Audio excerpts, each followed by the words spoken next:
જી આપનું નામ ને ડેઝિગ્નેશન. મહેશભાઈ બાંબવા, આમ આદમી પાર્ટી માલધારી સેલ પ્રદેશ. આજે આ ગોંડલ ચોકડીનો પુલમાં જ્યારે નજરે જોવામાં આવ્યું છે કે પુલની જે જોઈન્ટ છે એમાં 4 ઇંચની તિરાડ જોવા મળી છે અને અહીંયા પુલ ઉપરથી હજારો વાહનો અવર જવર કરતા હોય જ્યારે તંત્રની કોઈ ધ્યાન નથી. આજે આ પુલ 2023ની અંદર 90 કરોડના ખર્ચે બનાવવામાં આવ્યો હતો.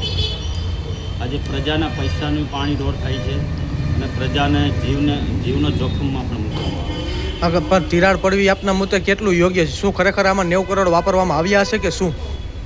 ક્યાંક ને ક્યાંક મને એવું લાગી રહ્યું છે કે 90 કરોડ ખાલી કહેવા માટેના થયા છે, બાકી કોઈ પુલ ઉપર એવો ખર્ચો કરવામાં આવ્યો ન હોય જેના હિસાબે આજ 2023ની બનાવટ હોય અને આજે આટલા વર્ષની અંદર આટલી તરાડ જોવા મળે તો આજે ભવિષ્યની અંદર આ પુલને અને હાલ આપણે આગલા સમયમાં જોયું છે કે નિર્માણ પુલ પણ પડ્યા છે.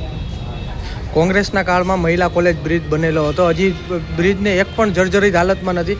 આને તો હજી 3 વર્ષ જ થયા છે, તો આપના મુદ્દે કઈ રીતના જોવો છો? હા, એ જ આપણે કહેવાનું થાય છે કે આજે 2023ની અંદર આપણે જ્યારે આ પુલનો સમયગાળો જોઈ અને મહિલા કોલેજ પુલનો સમયગાળો જોઈ તો એ બેની સરખામણી આ પુલની અંદર કેવી કામગીરી થઈ હોય અને કઈ રીતનો ભ્રષ્ટાચાર થયો એ પબ્લિકને અને આમ જનતાને નજરે બતાવવા માટે જ